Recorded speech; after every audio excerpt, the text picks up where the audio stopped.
Hello there, and welcome to yet another, I don't know what to call it, episode, because this conversation has to continue. Where yet another capsule, let the pharma industry be happy about it, of the SOHB Story podcast. Today we have Raj Kamble. He's a veteran, he's a seasoned practitioner, he's a doyen.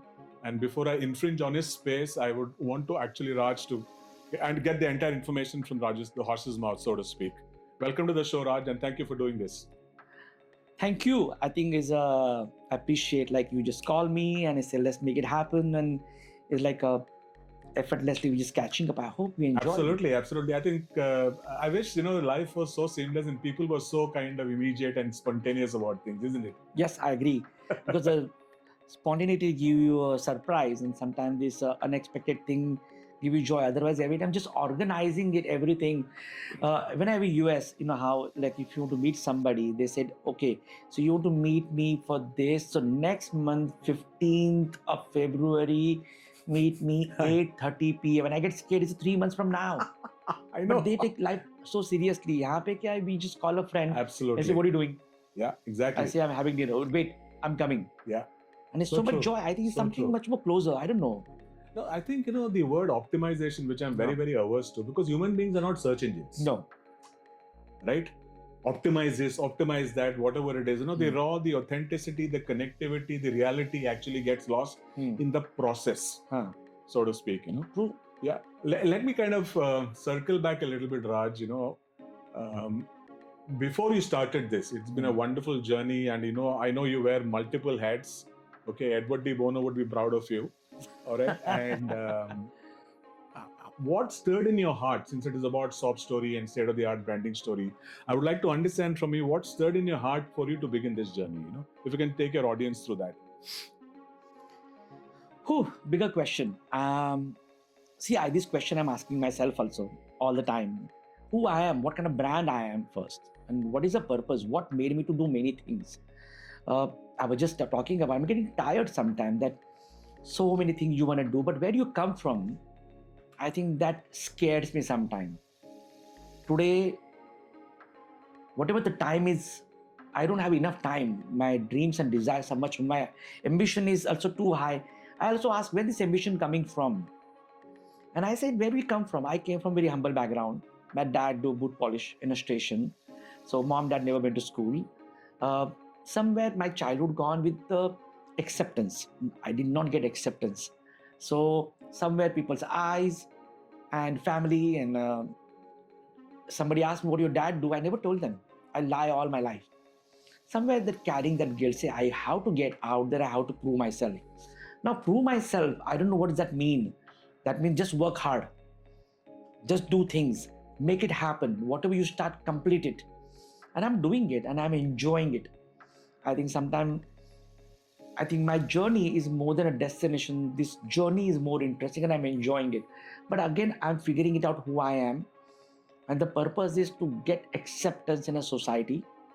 And I'm building a brand myself that working hard. And hopefully one day people will start accepting people like me in the society or what we do. So all that ambition comes from work hard. So one day you can prove it yourself to society that you know less than anybody else. So beautifully put, and that's the anchorage of your background is so brilliant, and I think a lot of people, a lot of brands can take inspiration from that, because like most of us, and it happens with me as well, even now, that we are fooled by the buzz of validation. We want external validation, whereas actually, if you look at it, and when you look back on a journey, what is most needed is intrinsic validation. True. Right? But we're always seeking, True. It's like, you're always caught between the devil and the deep blue sea, the pursuit of happiness or the happiness of pursuit. True.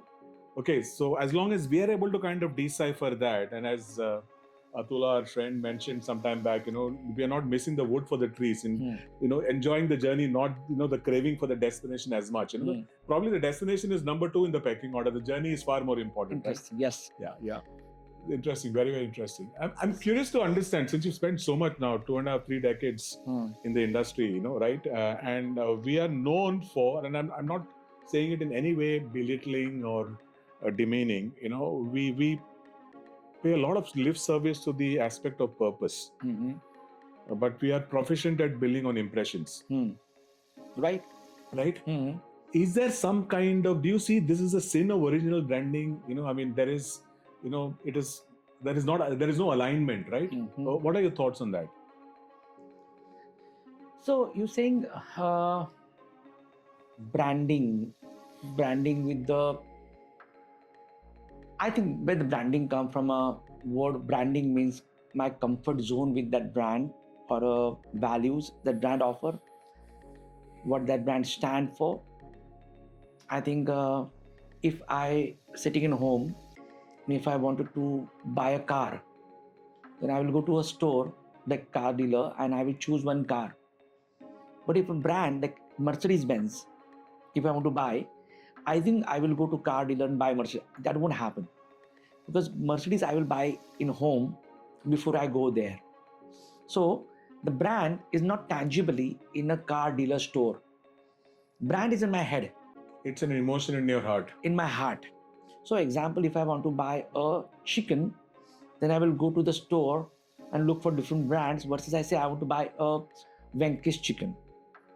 If I want to buy a water as a category, then I will go to the store and look for a thing. But I say, no, I want to go Bisleri. So I go a certain behavior. I go to the store and I search for the brand where my heart is, that I'm carrying pre-notion to the store.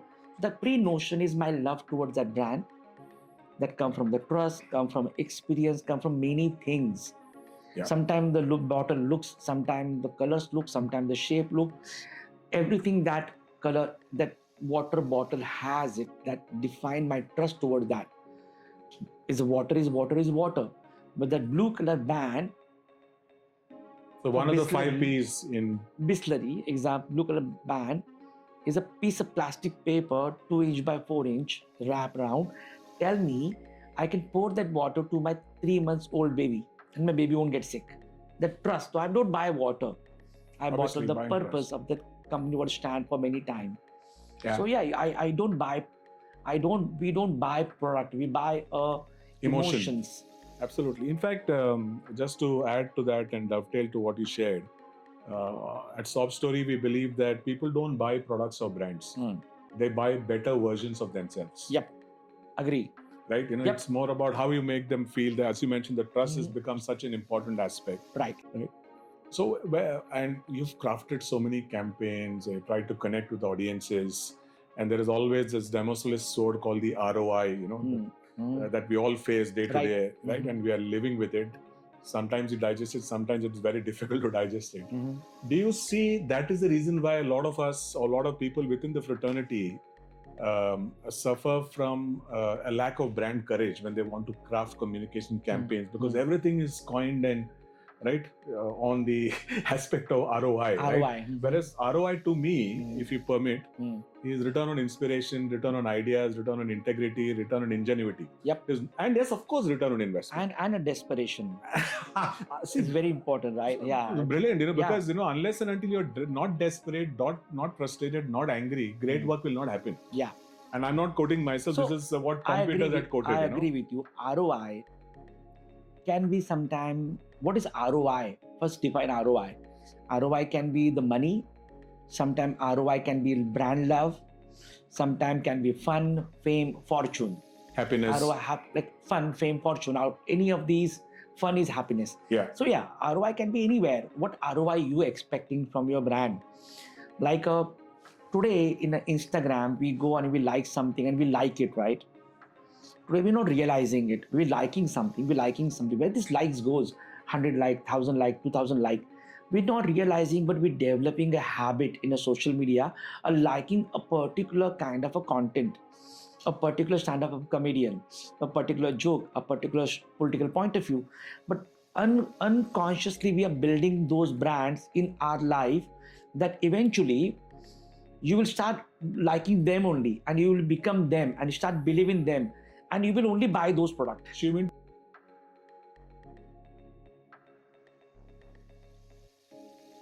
To say it'll get what we call muscle memory gets instilled in us. Yes. So every time you're liking something in anywhere, that like has a value. You create in the brand somewhere in your mind. So he's not wasting it. It's an investment for somewhere. Like today, the whole influencer marketing thing, I completely rubbish. Yeah. Like I don't believe, is there anybody called influencer?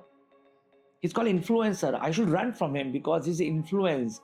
Everybody knows they take money from the brand and try to influence me to buy that product because he got money from them. So advertising industry that way is good. We are influencer, but somehow we manage to, nobody ever look at to us that way.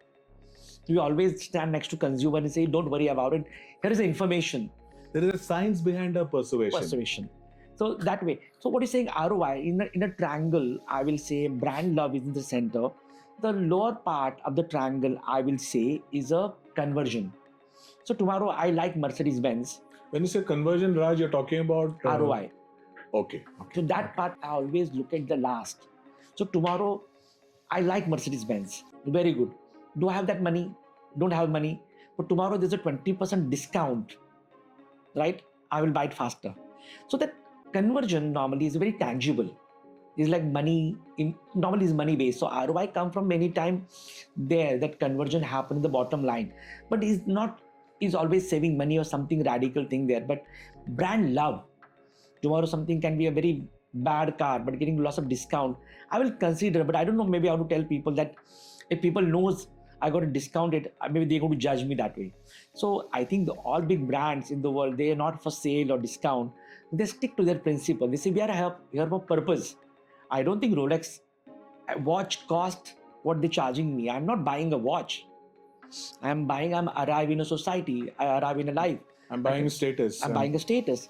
What status I'm buying again? I'm buying a status like sophistication, a particular class. But if I buy a different kind of watch, it tells me this different kind of status. So all these brands love a certain way, bring the emotion towards your mind and heart. Yeah, definitely. Absolutely. In fact, just to add to that, there is to be this famous LVMH internal rallying cry, please don't buy me. Wow. Okay? Please don't buy me, which whips up the aspiration. Right? We used to do it in Dubai for the Bose brand, the audio brand. We used to come and see this, and because I'm computing, my home theater system is 5x the cost of Sony, LG, Panasonic, etc. Right? And they come into our experience zones, and we have this 108-inch Sharp television. Sharp is the manufacturer of LED. They supply to all the TV. Right. Most people, a lot of people are not aware of that. So we play for that 2 minutes Matrix Reloaded or Avatar or whatever it is, and that 3,000 or 4,000 or 5,000 dirham customer is already angling for that 70,500 Bose because the aspiration has been kind of doctrined in that 2-minute experience. Right. So when they go out, it is more or less the fact that sooner or later, I'm going to own a Bose, want to buy a Bose. Right. So it's actually kind of whipping up the kind of frenzy, the aspiration, because the path to purchase is not linear anymore. Right. Like you mentioned, okay, German brand, which is the best in automobiles. I can go blindly trust it and buy the Benz. As you're right, I mean, so all those, I think, as brand guardians, brand owners, brand communication crafters, all these aspects come in, but you do it subtly or overtly depending on what you want to actually showcase. Right. So, example, see, in the Second World War happened, huge number of Jew people moved to US. Yeah. And they realize it, the Volkswagen is owned by a German company, and I should not buy Volkswagen in America. That kind of, I'm supporting a Nazi background. But all Jews bought the Volkswagen because they think if they have made it, because by putting my wife or my kid in that car, whatever they have made is the best in the world. So my kid's life will be safe. So they forget what happened for a moment because they realize the future, but what the purpose of the brand stand for more than a big value sometime. So of course, it is an emotion about my family's safety was the first choice. And they bought the car, not any Korean car or Japanese car. They went to a German car.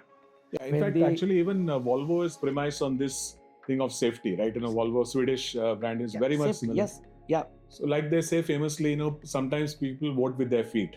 That is a way of boycotting it, right? True. But any brand, they only the purpose is to sell, then will fail very fast. Yeah. I think you are here for there's a reason. There's a purpose why you exist. If your purpose is not strong, or they don't understand what consumers where the, like all the time in advertising industry in New York, London, we call movement marketing. What is movement marketing? Is very close to a purpose. So example, I tell you very interesting example. We were pitching in a with diaper brand, I think Kimberly Clark, kids diapers, right? Pampers. Pampers, and a global pitch, and I was on BBDO, and the competition agency was a Strawberry Frog. Scott Goodson. I later on I chose that agency. I started in India. You worked with him. Yeah. So BBDO is a classic advertising. Pamper absorb the kids pee and all those information, how the soft and no rash, all those campaign, make a big idea. And then we made a TV ad, print ad, outdoor, radio, on all 360 medium, and went for pitch. I think the Strawberry Frog did a very interesting thing. They realized it. They did not try to sell the pamper diapers. They decided, let's go back to see what mother's going through. Peace of mind. Mother. They realized what is happening in technology that time. So iPad was new that time. The Desperate Housewife was a big TV show. People are stopped Desperate watching Housewives. it, and the women are start spending lots of time on iPad with the social media and different thing. App was a new thing. Strawberry Frog designed an app. The day you're pregnant, roughly you put in that day. So that app tell you the baby in your stomach, how it looks today, how much you can walk, what can you do today, what can you eat today. So it's like helping mother. It's a Pampers app helping mother on your pregnancy time. So that app, and then you can forward that baby's picture to your friends. The brand logo goes. But I think the brand catch the mother much earlier and walk the journey with the mother. So they start loving Pampered as a brand. They say, he understands me, my struggle is. Today he helped me how many steps I have to walk. They understand me, if this kind of a problem, then what should do. They made a small group of other mothers in this area can connect with me. So technology, they use it. Now they make an ad out of the app. The ad was saying, download this app, will help you to, because they didn't try to sell the product. They tried to sell the emotion and love. I think they won the business, of course. I think purely on merit, I must say. It's about brand love. Superbly done. I was not aware of that. Thank you for enlightening. So all movement marketing, sometimes the movement is don't talk about the product, it's talk about the purpose. See, we human beings, we all like to associate with each other. We all like to associate with something, like somebody like, you like bike, I like bike. We can come together and make bike liking people will come together. If you the tribe that you were talking about. Tribe. The minute you make a group, there are emotional, there are connection with the people have a common emotions. If you bring those people, they will buy your product. You only make a platform and allow them to speak. So brand only have to, there's always some kind of movement is going on in the society. Always. Today maybe millions of small movements exist. Example, a slow cooked food. There's a movement. If you make a page for slow cooked food, I'm sure many people will join. Tomorrow, any brand who slow cook food can own that platform. Then they own that movement, and then people will love the brand because he's helping me bring people together, and the brand also growing along with them because the purpose is same. They will. I think for me, the best example is anybody can wear a T-shirt with your logo on your chest.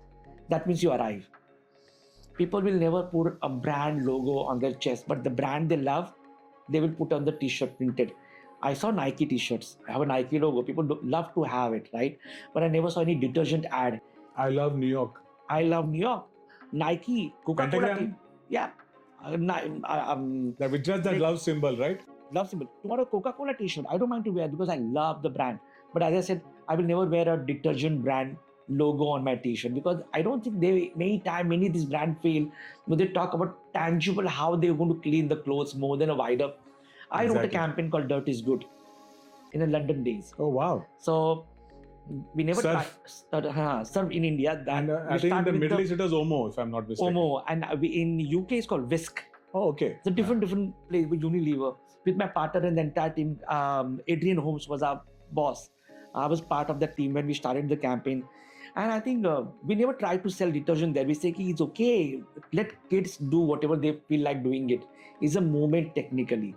Allowing your kids to play in a dirty, allowing them All because kids were so conscious about what the kids are going to play with. They're going to get hurt, the dirty clothes, they will get sick. Say, let it. And they're shouted by parents also, go back Absolutely. home So with what. dirt is good was a completely That are different way brilliant, of. I think. So So counterintuitive. It we was never brilliant. talked about detergent. We're saying it's okay, is okay. I think that's why the people start liking it. Even today, Dove. I think my mother, she is a chubbier old lady, and she said, "I love Dove." I say, "Why?" She said, "This only brand. They don't show pretty women wearing only product because every time I see every ad, only pretty women come and use the product. So I think they're not my product, but this brand Create the show relativity. normal people like me in their ad, and that's why I think this brand is mine." She loved Dove. She will use it, don't buy it, but she's saying Dove का होगा तो सही होगा. Bilkul. Because they understand, they're people like me. So I think connection is more important, and then you can sell anything. So I think, just to extend to that, Raj, some very, very good examples you shared. One more thing that comes to my mind is this classic Michelin brand, the French brothers with their large 80-90 years brand back. And whosoever would have thought of a tire brand associating with food and culinary and chefs and all that, right? Right. A lot of people still don't know the fact that Michelin is a tire brand, and that now the culinary brand is as big as the the parent brand, right? So you go beyond your product vertical to kind of create your narrative is so much more long lasting. Right. I think you create that entrenchment in people's any smart brand in general, they can't be only keep ROI, not financial ROI. They can keep ROI, lovable ROI. Maybe they can many other different way of thing, but they have to see if they don't have a purpose why they exist, they're going to fail. Because one guy come and say I'm selling in a 10 rupees, other guy come and say I'm selling in a 8 rupees, and then you die that moment because you're only there to make money. But you have a purpose, then you will stay longer time.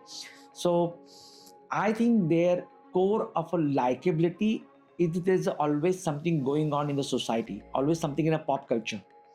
Any smart brand can find out what pop culture he can engineer towards your brand and see what's happening in the society. The millions of small pop culture movements are happening. If you can take over, then those people think this brand is helping me and brand is saying this is my brand ambassadors. So they both grow. Yeah. The future is going to be pop culture engineering, whatever the popular in a culture, engineer towards your brand. Yeah. So that is going to be I don't think I'm going to buy anything in the future that I never heard about it. I will only buy, see example, I go to the store and buy a product versus my mother bought this. So what she buy doesn't matter, who bought it. So my emotional connection with my mother bought it. So I'm buying, tasting, or trying because my mother think I trust my mother. If she is buying it, must be right. Right. So many ads do a communication. Very few brands, successful brands, they do connection. So connection is a bigger in advertising than communication. Don't tell me the information. Connect with me. And connect can be only happen if it's emotional.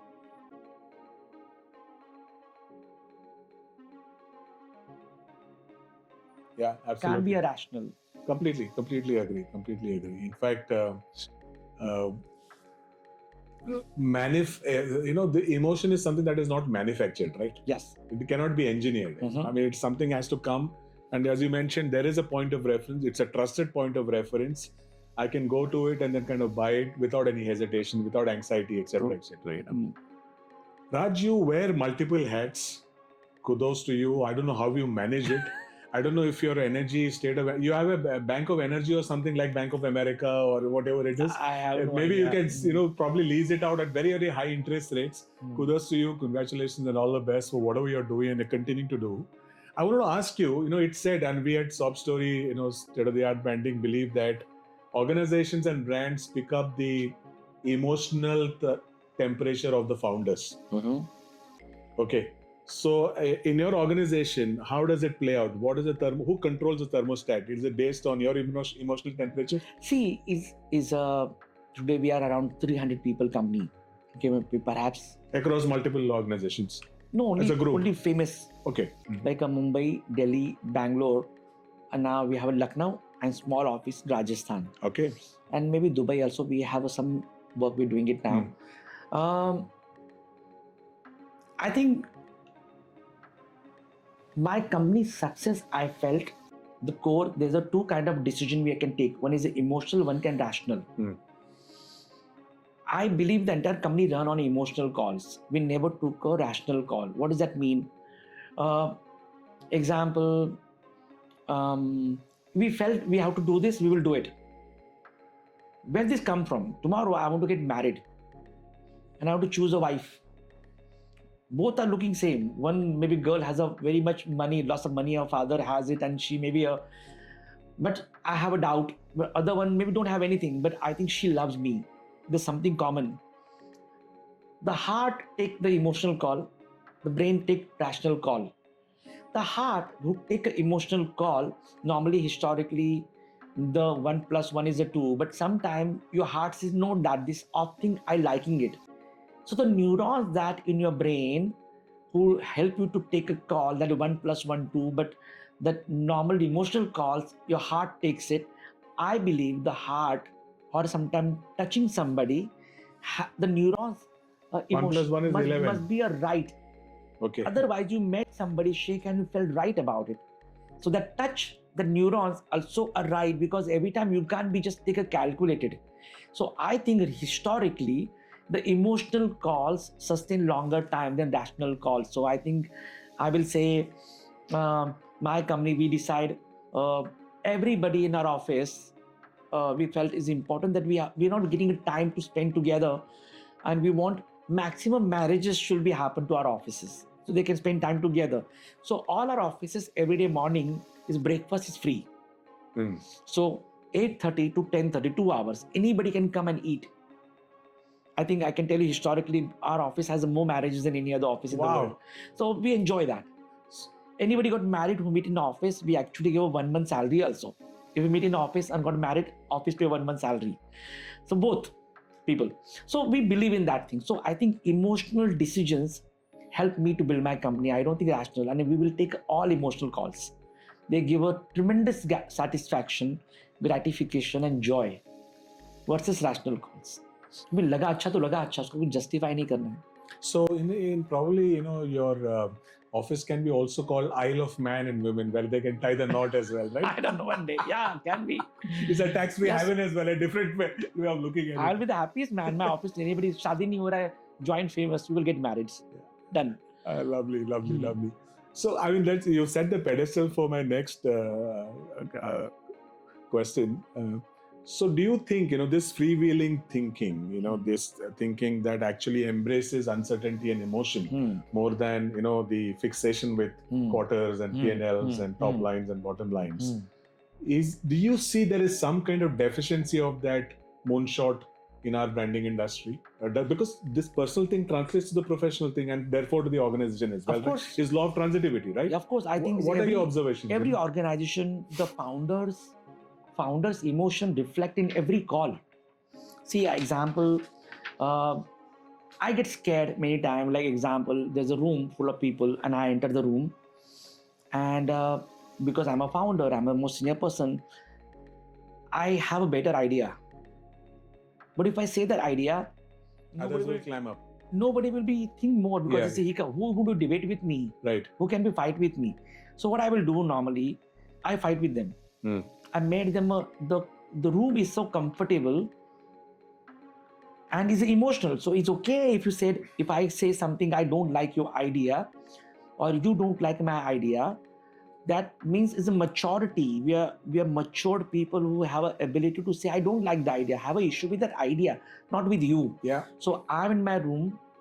I like to be portrait myself and wanted to make an emotional space that anybody can say, Raj, you're wrong. By the way, in my office, anybody can call me anytime because I love what I do. And I love what I do. So tomorrow, 3 a.m., if you call me, try. I will pick up. And I say, what is the problem? We say Phenomenal. something. Because I love what I do. So I think it's the only thing what I like to do as a thinking and solving the problem, and somebody can call me, I think is the best thing. That means I am valuable in this universe. Somebody think can add value in their life's career anyway. So I think in a culture, in an office has to be so fertile that anybody can say anything. If you go to any office and it's a beautifully office and people are quietly working, don't join that office. There has to be chaos and pandemonium, right? Absolutely. When you enter the office, people are fighting, debating, arguing, Laughing, joking, what? throwing paper. That means that energy is the right energy, because friction is the center of anything happens in the universe. Absolutely. People has to be argument, people has to be debate, but on the subject, not individual level. Right. So that kind of a company culture that allow you to be, but not judge individually.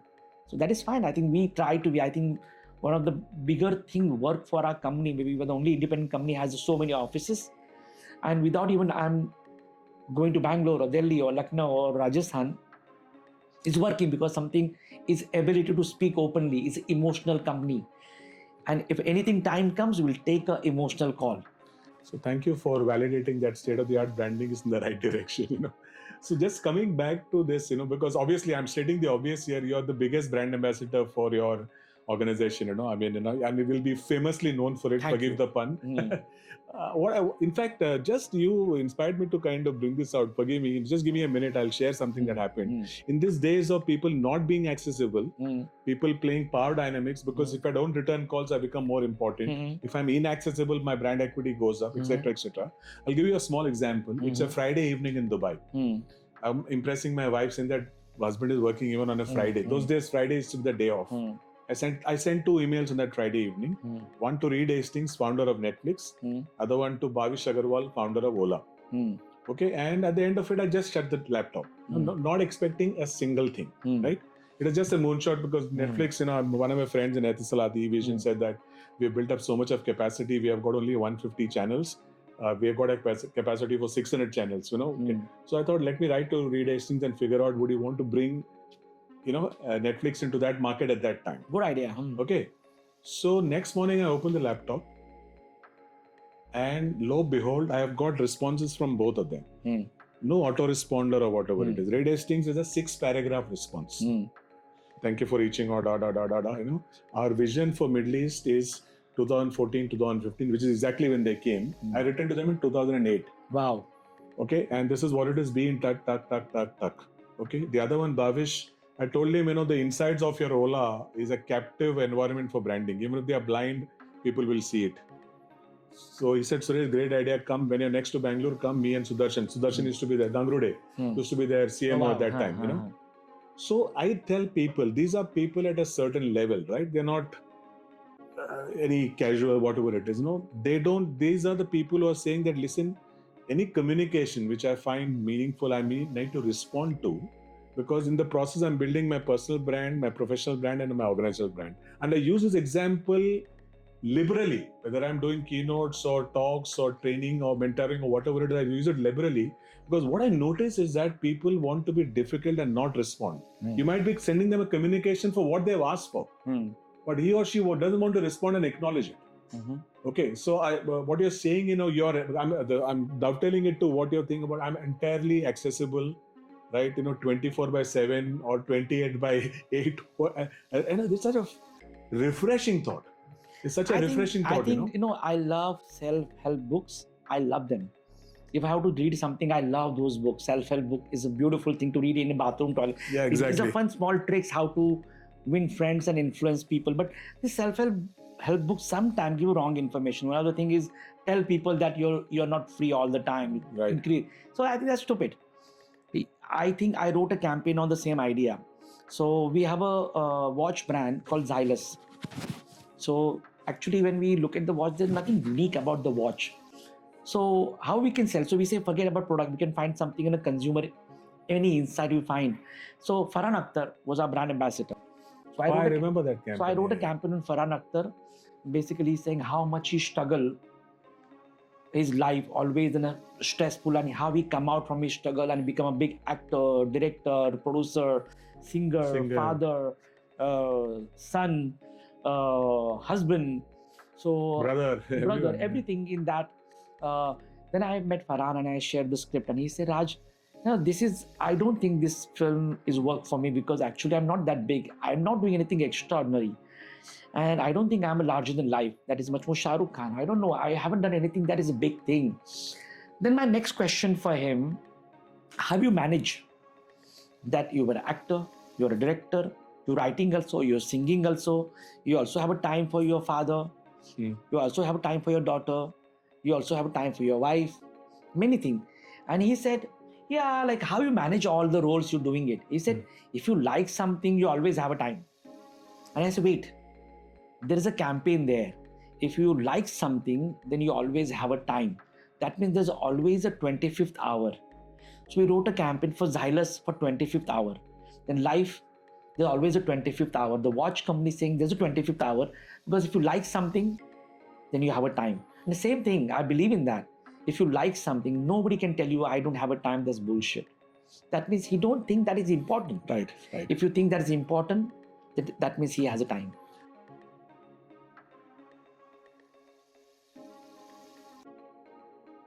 You go the extra mile, or in this case, you go the extra hour. As the case might you be. always have a time. And like you can find a time if you have is that thing that give you joy.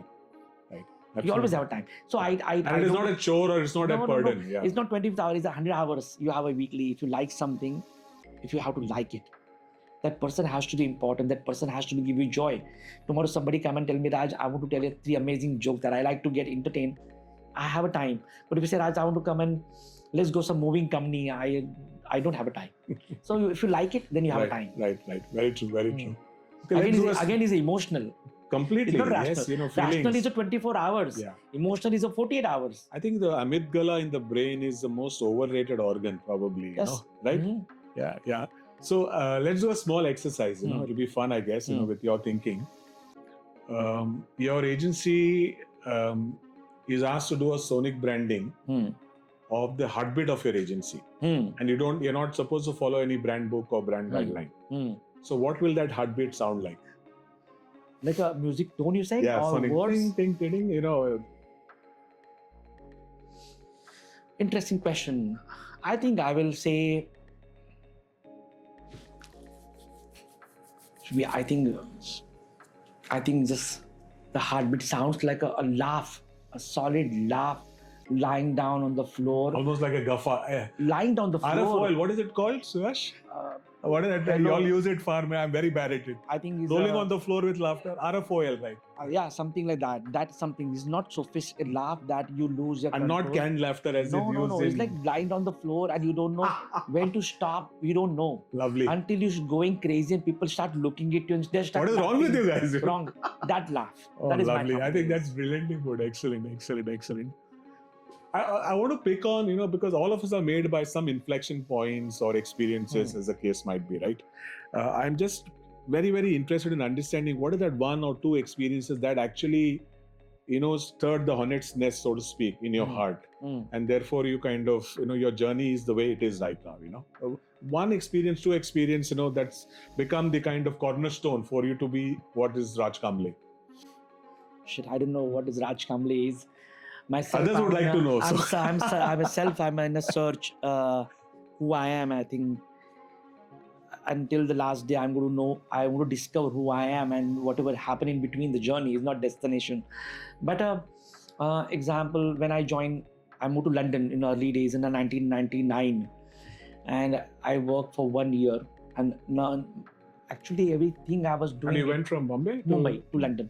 Called Low Harvard Spring is like the most creative agency that time in the world, in London. And then my boss, who I genuinely believe he's one of the smartest guy on the earth.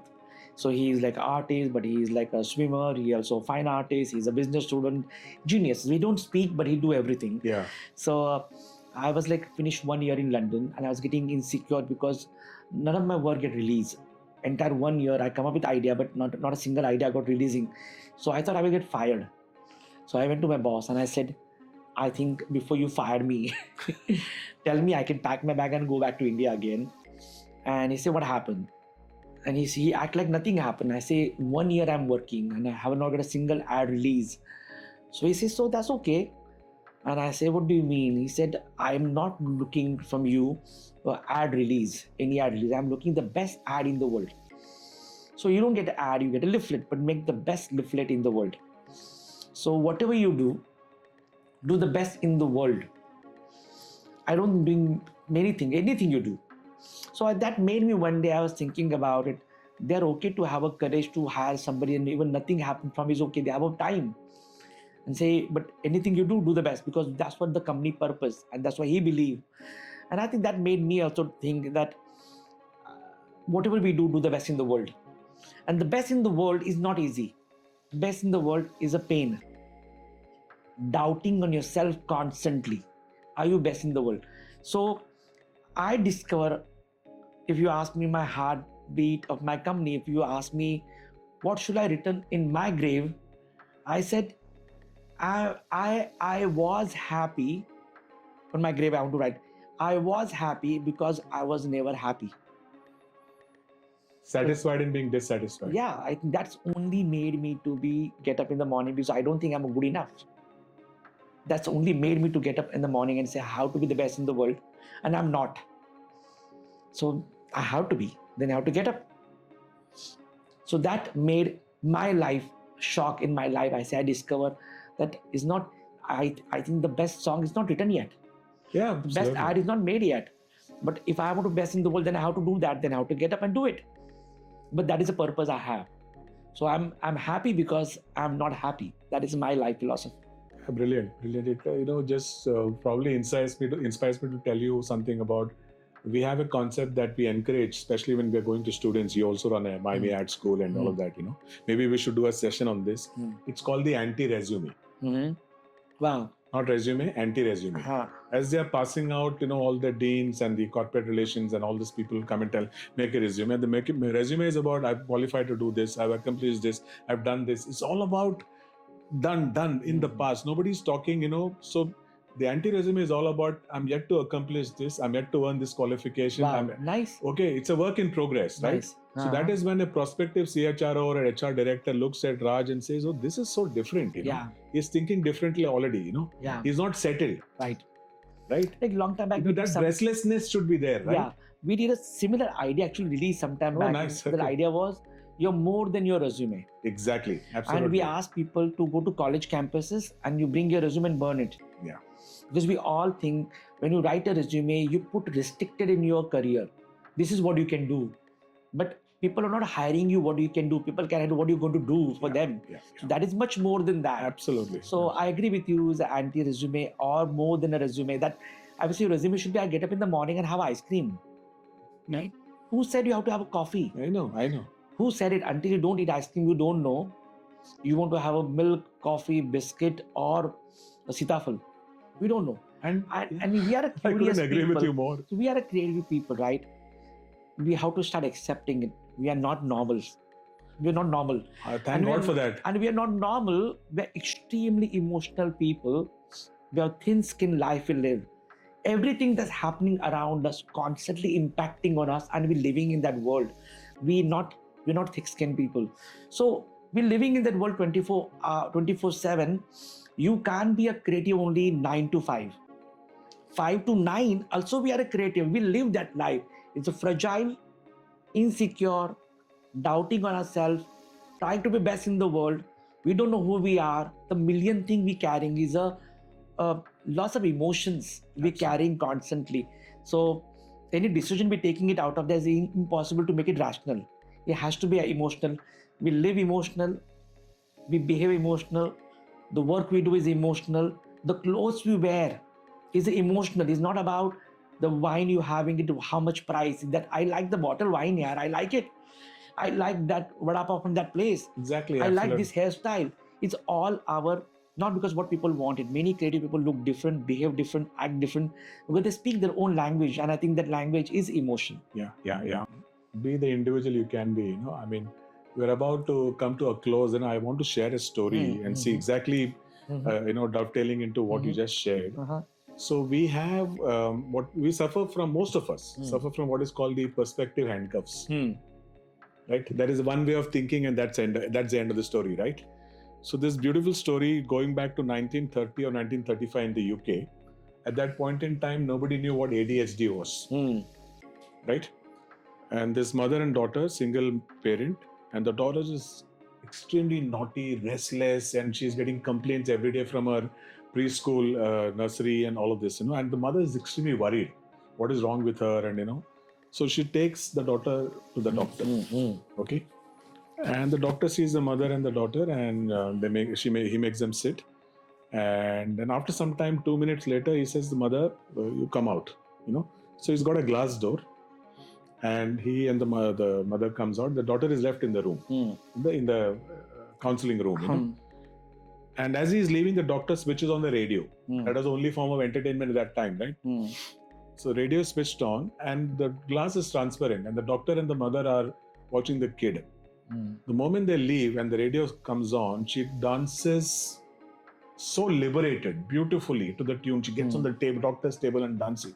They come back after 2.5, 3 minutes, and the doctor starts writing a prescription. Mother is getting increasingly anxious. What is wrong? So he just writes a one-line prescription saying that put her immediately in dance class. Okay, put her immediately in dance class.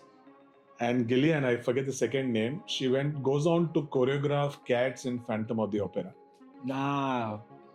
Society is already kind of validated, then no good, and she's a nuisance or whatever it is. So the perspective handcuffs that we wear dominate us, from being ourselves, right? Right. I think if you ask me the one or two moment, I'm just thinking one moment was recently happened. So I was very humble student in like financially and emotionally also in a class, and I have other friends in JJ School of Arts. So one recently friend of mine who's a very smart kid in my class, who's not doing that great in general right now. For me, he's one of the best storyteller. If you sit with him, he can make you laugh. But he's looked at me one day recently, hold my hand, and he said, "I wish I was a poor Raj like you." And it hurt me, and I said, I was hiding all the time, and look at him, and I say, "But you," he said, "My mom, dad both work in a government office, make lots of money. So the drive we never developed. I wish I was a poor, then I should have developed the drive." I say, "You're a lazy bum." But that not going out of my mind. Like all those things that we were hiding it all my life. Today, those are my strength. People looking at me, thank God. He's saying, thank God. I'm sad that I have enough money. I was poor, then I have developed the drive or the passion or the hard work you're doing it.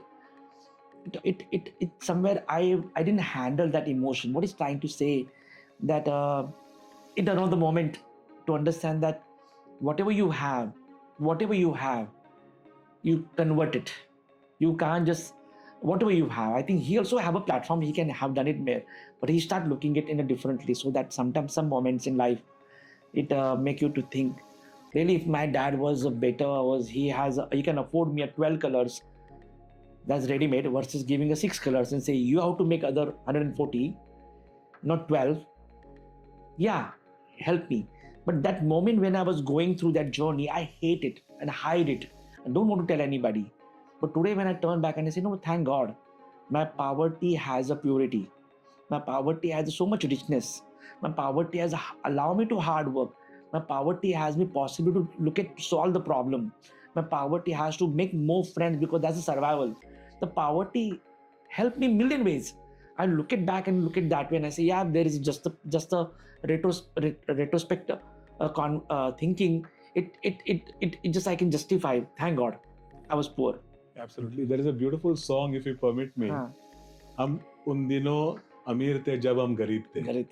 तुमसे मिला. I don't know if you recollect this song. I'll send it across. My dad never went to school. He said same thing in a very Kolhapur style. He said कि जब मुंह में दांत होते हैं तब पैसे नहीं होते हैं, और जब मुंह में दांत नहीं होते हैं तब पैसे होते हैं. So you always going to be hungry anyways. Yeah. So and in a college time, all of us, we don't have money, but we were very happy. Today we have lots of money, but we're not happy because there's no time. So I think it's just fun life. All right. Okay.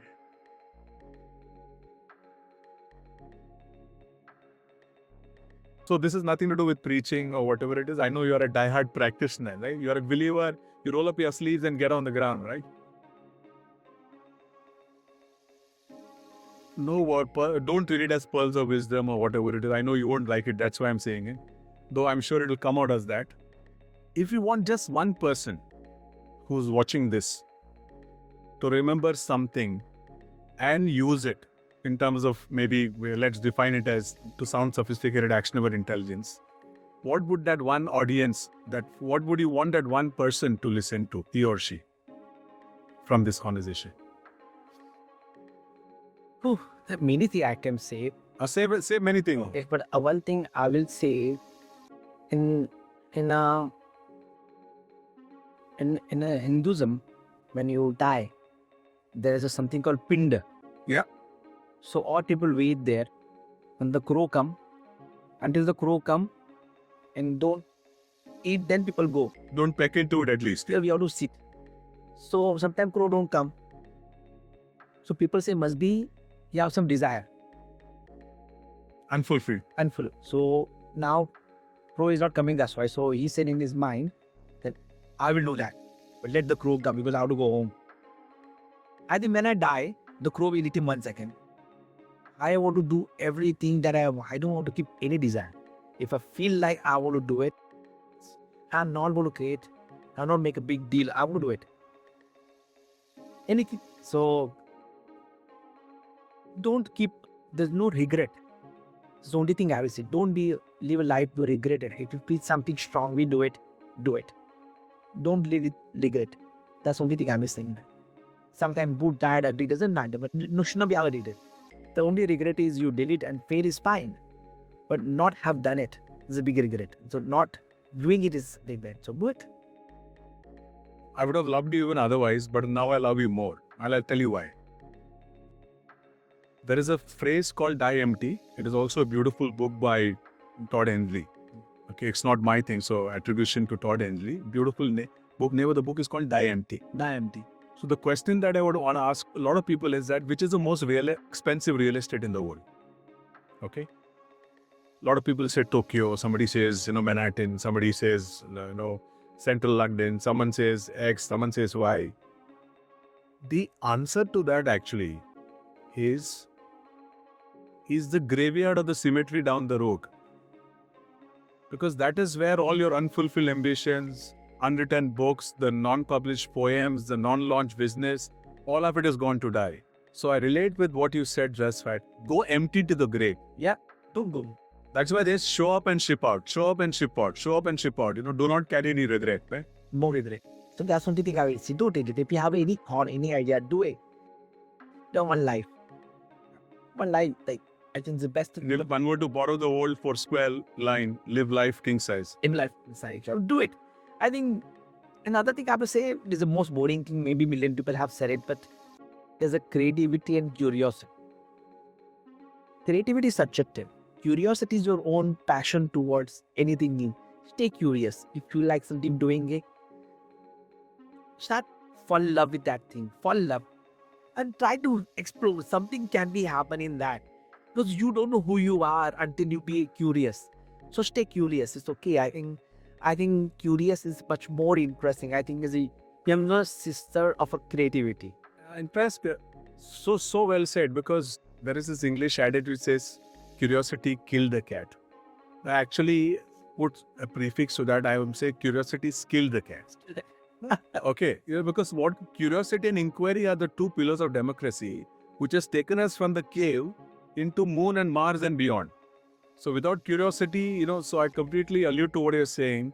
Curiosity really should kill the cat and should always be the epicenter of whatever we do. And I always think, as I say in my graveyard, what I want to say, I say, don't die. Like, I think, see, sometimes it's better to you have a big dreams and that won't happen and you die. That's good. Versus your small tiny dreams and you achieve and die happily. I want to see die happily, but die with something try to do big and that don't happen is okay. But I think the happiness means, for my happiness come from when I'm not happy, I think I can do better. So I will say, don't be happy. Don't be happy. Don't be comfortable. Is a one life. Enjoy, curious, be stupid, be mad. God gave you, as I said earlier, be not normal. Don't live normal life. Don't be unfair to your mind, body, your creativity, your madness. Feel like standing on the table and jumping to it. Then we figure it out. What happened? Well, you never know. You can go and choreograph Cats and Phantom of the Opera, eh? Absolutely. We don't know where you will go. But tell something from your heart strongly. Don't be unfair to you. Do it. A little wonder that wise soul is mentioned. No, ideas are plenty. Ideas without action are regrets. So do it. Even my boss John Irati also said very interesting one day. He said, I say I have idea. He said, no, you don't have idea. You have thoughts. And so his idea. Idea means actually happen. Like this table from IKEA, there's an idea actually sitting on it. That bulb for Philip is an idea, like built. That is an idea. What you think you're thinking about is the thoughts. Until you don't take action and make it tangibly is not idea. You know, if idea doesn't become tangible, we should define it as idea. HIDEA. It is hidden. It has not come to life. Yeah, that's true. Idea. That's true. Wow, I like it. Nice. Okay, lovely. I think it's a great place to kind of end this conversation, which I promise we will continue. It is not the end of the episode. It is the beginning of a new chapter. So, as it is said, in a cliched manner, let's not turn the page. Let's read between the lines. Let's read the lines. Let below the lines and everything. We're into below the line and above the line in any case, right? Or through the line, as it might be called. As a full service agency owner, you would respect it better. Lovely, Raj. Lovely talking to you. Thank you so much for doing this. Thank you. I love it. I don't feel like interview. I just catching up with you. And if this is interview, then... Yeah, exactly. All interviews should be like this. Huh? Thank you for this. Thank you for the opportunity. I really enjoy. And I like to invite you to our college campus. Definitely. Come. New university is coming soon. The center is all about, it's called OpenX. So it's a billion possibility. Oh, yes, you need that. Limitless. It's the heart of Mumbai in a BKC Kurla. What's a BKC Kurla? Okay. I thought University coming. Okay. Like how Ashoka or Chanakya and all like that. Okay. Lovely. I'll be love to be part of it. But figure it out. Yeah. Okay. Thanks so much. Thank you. Take care.